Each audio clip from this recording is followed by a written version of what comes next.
आज का ये एपिसोड शुरू करने से पहले एक छोटी सी बात। क्या आप भी अपना पॉडकास्ट बनाने की सोच रहे हैं?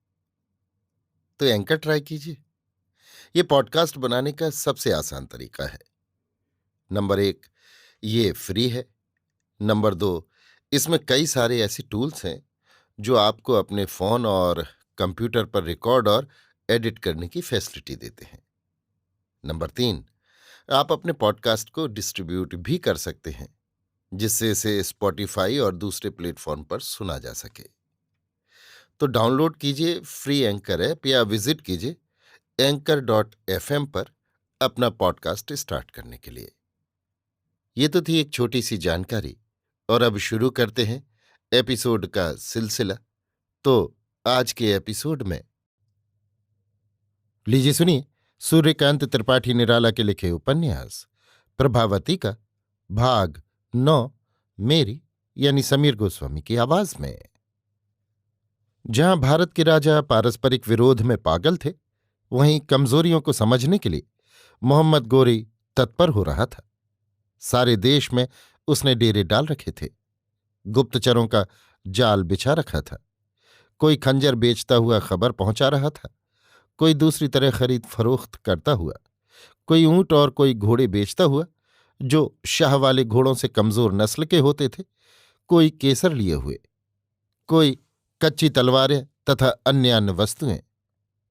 किसकी कितनी सेना है, युद्ध कौशल कैसे हैं, किस किस राजा की आपस में मैत्री है, आचार व्यवहार कैसे हैं, जनता के लिए राजा क्या क्या भाव रखते हैं, प्रजा प्रसन्न है या पीड़ित, पूरे ब्यौरे के साथ ये खबरें शहाबुद्दीन के पास पहुंच रही थीं।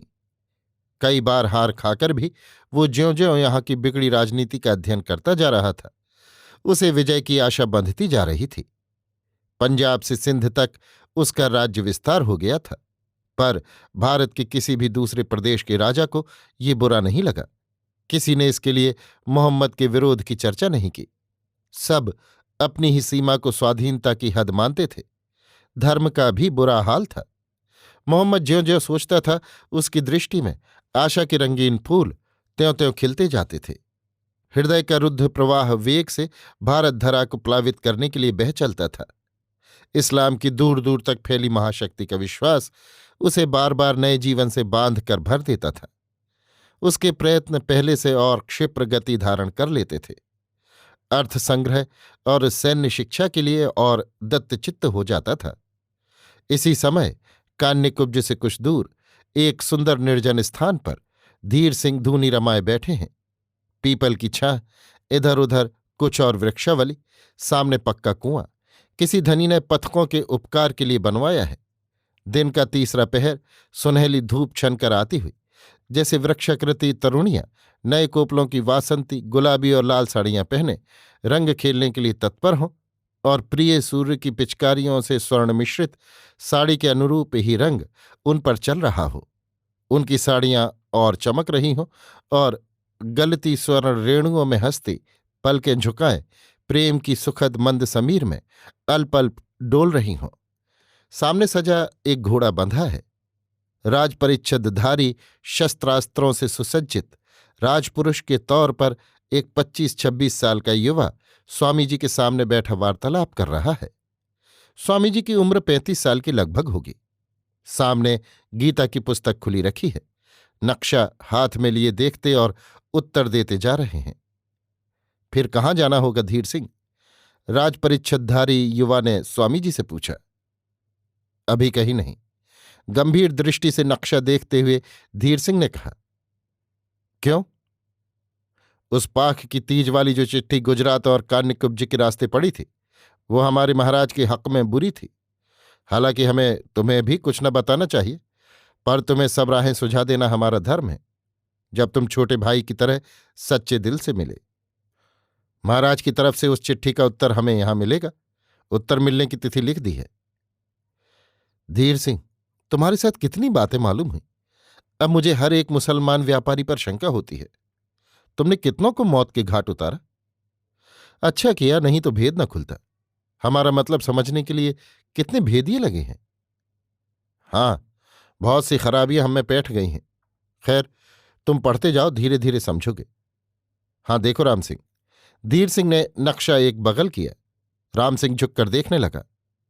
यही वो मुकाम है जिस तिथि तक भीमदेव ने उत्तर पाने के लिए लिखा था। उत्तर अवश्य नहीं पहुंच सकता। उसके बाद वो दूसरा दूत रवाना करेगा। संभव है दूसरे रास्ते से करे, ये भी कि अलग अलग राहों से 2-3 भेजे। पर अब हमें पीछे न पड़ना चाहिए। पहली खबर तो मिल ही चुकी है, बाद वाली रोकी नहीं जा सकती। कुछ फायदा भी नहीं। अगर रोकने के लिए महाराज लिखेंगे तो चला जाएगा। कान्यकुब्ज के और लोगों को भी साथ ले लेंगे। अच्छा धीर सिंह के मुखातिब होने पर राम सिंह ने कहा, इस नक्शे के साथ तुम पकड़ जाओ तो क्या होगा? कहेंगे कि देश का मानचित्र साधुओं को रखना पड़ता है, इससे घूमने की सुगमता रहती है और विद्यार्थियों को भिन्न देशों की ज्ञान प्राप्ति की सहूलियत होती है। धीर सिंह, शंका के स्वर से राम सिंह ने कहा, वो एक सवार आ रहा है। दोनों निगाह उठाकर देखने लगे। तुम तैयार हो जाओ, धीर सिंह ने कहा। इस रास्ते आने वाला हमारा अपना आदमी नहीं हो सकता। या तो गुप्तचर होगा या संवादवाहक। फंदा ठीक कर लो, ना उतरा तो पीछे लगकर अवश्य पकड़ना। कोई भला आदमी ना हो। भला आदमी हुआ तो कुछ छीन कर छोड़ देना, समझेगा डाकू थे। हरकारा हुआ तो खबर मालूम होगी। फिर ये जगह छोड़नी होगी। महाराज का हाल कैसे मालूम करोगे? तर्क मत करो, रास्ता नहीं बंद होता। राम सिंह तैयार हो गया। घोड़ा सजा था। बैठकर आगे के रास्ते धीरे धीरे बढ़ाया। अगर आता सवार उतरकर स्वामी जी से बातें करता तो स्वामी जी उससे समझते। बढ़ने पर आगे वो था। सवार तेजी से बढ़ता हुआ स्वामी जी को पार कर निकल गया। राम सिंह की बगल से निकला तो फंदा डालकर फांस लिया। घोड़े की चाल तेज होने के कारण वो गिर गया। घोड़ा कुछ कदम बढ़कर खड़ा हो गया। साधारण सिपाही था, घबराकर मिन्नतें करने लगा। राम सिंह ने परिचय पूछा। उसने प्रभावती वाला हाल बतलाया और कहा कि बलवंत और महेश्वर सिंह के पत्र कान्यकुब्जेश्वर के पास लिए जा रहा था। तब तक राम सिंह ने देखा कि उसी रास्ते में आगे धूल उड़ रही है। कोई आता है जानकर उससे पत्र लेकर कहा, उस दूसरी राह से सीधे वापस चले जाओ। घोड़ा बेचकर अपने मालिक से कहना कि डाकुओं ने लूट लिया है। रास्ते में चिट्ठियों का हाल किसी से कहा तो खैर न समझना। ये कहकर राम सिंह कन्नौज के रास्ते हवा हो गया। अभी आप सुन रहे थे सूर्यकांत त्रिपाठी निराला के लिखे उपन्यास प्रभावती का भाग 9 मेरी यानी समीर गोस्वामी की आवाज में।